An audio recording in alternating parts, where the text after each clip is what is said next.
सिंध में पीपी हुकूमत ठाहिण लाइ सादी अक्सरियत हासिल करे वरिती। पीपल्स पार्टी सूबाई असेंबली जे 130 मां 84 सीटूं हासिल करे वरितियूं।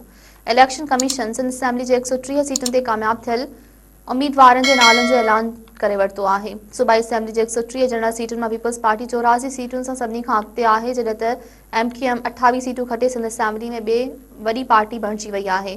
सिंध असेंबली जे 14 सीटुनि ते आज़ाद उम्मीदवार कामयाब थिया आहिनि, जॾहिं त GDA जमायत इस्लामी जे हिसे में ॿ सीटूं आयूं आहिनि।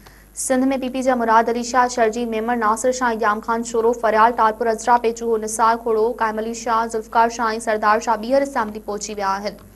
गुलाम कादर चांडियो, इस्माइल राहू, सरदार खान चांडियो, बुरहान खान चांडियो, अवेस कादर शाह, ज़ियाल हंजार, ममताज चांडियो, जाम शबीर अली, ताज मोहम्मद मल्हा, अली हसन जरदारी, अयाज शाह शिराजी, अली हसन इंगोरजो, अली हसन शाह ऐं सरफराज शाह बि चूंडूं खटण में कामयाब थी विया।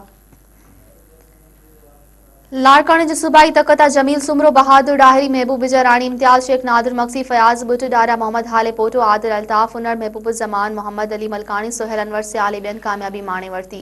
जमायत इस्लामी जो हाफ़िज़ नईमुर रहमान समेत 2 सीटुनि ते जमायत इस्लामी जा उम्मीदवार कामयाब थी विया आहिनि। MQM जो इफ्तिखार आलम, अब्दुल वसीम, मोईद अनवर, फरहान अंसारी, अरसलान अहमद भी पंहिंजनि तकनि मां कामयाब थी विया। आम चूंडनि में 14 उम्मीदवार खटी विया आहिनि, जॾहिं त ममताज जखराणी, नादिर अकमल लगारी, रेहान बंदू, PS 6 कराची ता सजाद अली ॿिया शामिल आहिनि। सीटुनि जे तनासुब जे हवाले सां पीपी सिंध असेंबली में औरतुनि जूं 20 मख़सूस सीटूं ऐं अक़लियतुनि जूं 6 मख़सूस सीटूं मिलंदियूं।